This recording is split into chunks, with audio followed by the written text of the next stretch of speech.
In the last video, we took a lot of time to try to develop this arc length formula for trying to find the length of a given curve. And we saw a couple important things that if you didn't watch that video all the way through, you're going to really be lacking an understanding of. So let's take a look here at how we can record this theorem for this particular idea. Notice that we again have this important green condition. If f prime is continuous on a to b, then I can go ahead and specify that the arc length for a curve f of x over the interval from a to b is given by, and it's the same integral that we have sketched out up above. Remember that without this particular green condition, we weren't able, or we're not going to be able to use that mean value theorem that became so important. So if I don't have this condition, I cannot actually be sure that this integral here is going to measure the arc length that I intend for it to measure. So understanding this condition is very important. And we'll see that we'll check this condition in all the problems that we do. In addition to this, though, it's important for us to recognize that we should be able to see in this integral the shape or the structure behind how we made our approximation work. Remember that we used approximating line segments to ultimately find the length of our curve. And in here, I should ultimately see that same structure of Pythagorean theorem. This kind of a squared plus b squared and then square rooted to get the hypotenuse that I had when we did our Pythagorean theorem approximation up above.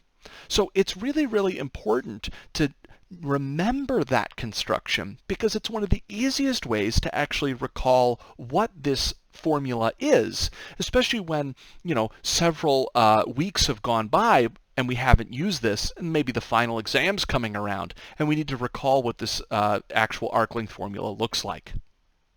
Now, one other thing that we can do with this formula here is we can recognize that in like most of the last sections, we've been able to tackle problems in both dx and dy directions.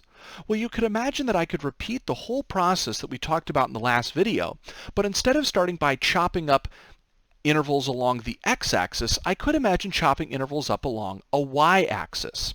And this would work particularly well if I had a curve that was given by this x equals stuff with y sort of a shape.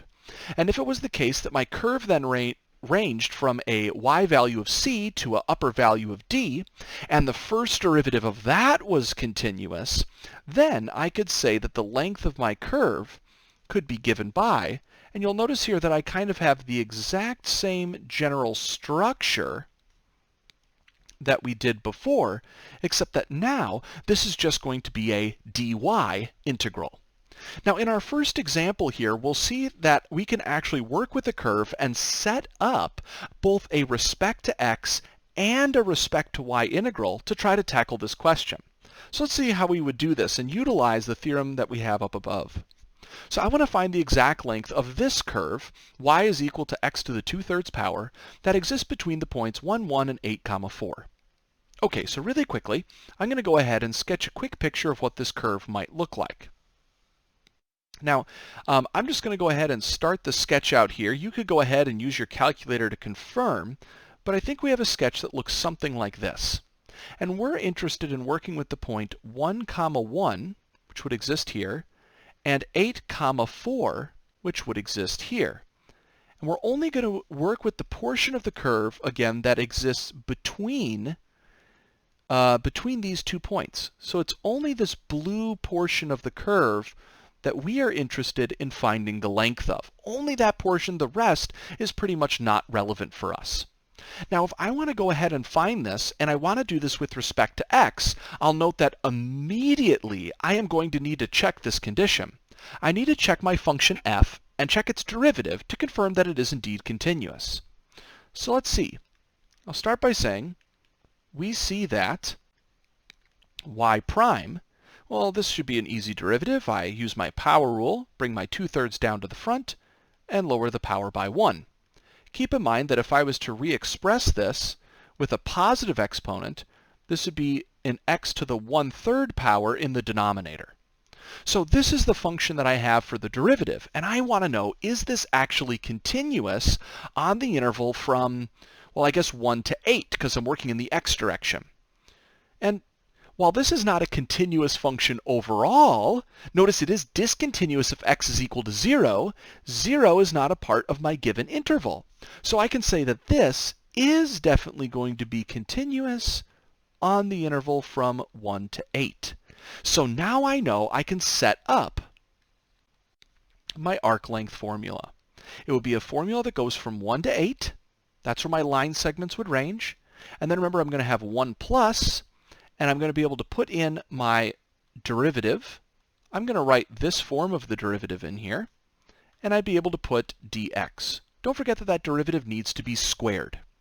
Of course, you could go ahead and actually do some of the squaring here if you wanted to. You could rewrite this as a square root of a 1 plus 4 over 9 x to the 2/3. Now, this integral is really kind of ugly. It is actually possible to evaluate this integral without any fancy techniques. You could really just use some algebraic simplifications to evaluate this guy. But I'm going to leave it to you to try to go ahead and figure out how you would do that. Actually, you might need a algebra simplification in addition to a u-sub, but you'll do some algebra simplifications first. But this is a fairly complicated integral to tackle. And so this is part of, again, the reason why it's very helpful to be able to do these questions not only with respect to one variable, but with respect to the other. So let's see if we can go ahead and set up here a arc length calculation, but now with respect to y. Notice if I'm going to do with respect to y, one of the first things I'm going to need is to take my function and to convert it into an x equals form. Of course, to do this, I can take both sides and raise them to the 3/2 power, and everything here will be good. So this is the function I'm going to work with.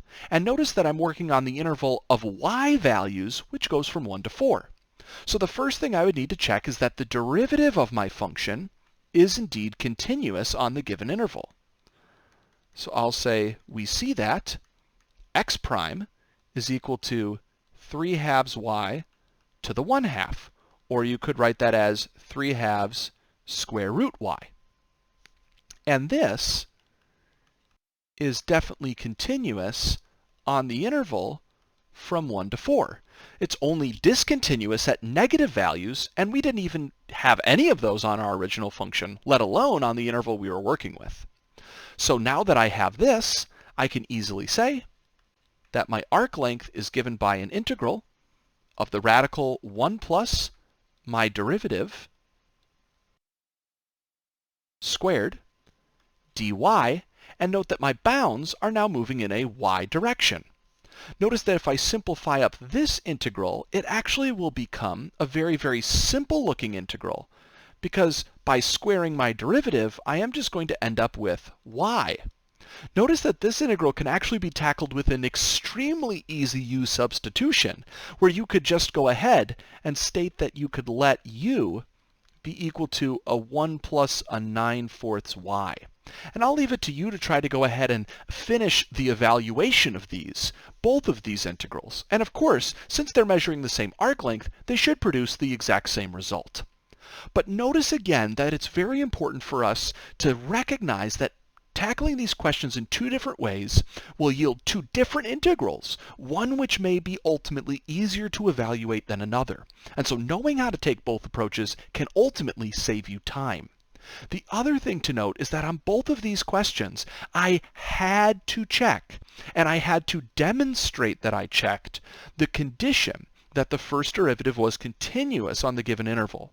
On every problem like this that you complete, I am going to ask that you do the same thing. So make sure that on all assignments, on exams, that you are actually demonstrating this check. You can't just check it mentally, you gotta write it out on the page like I've done here.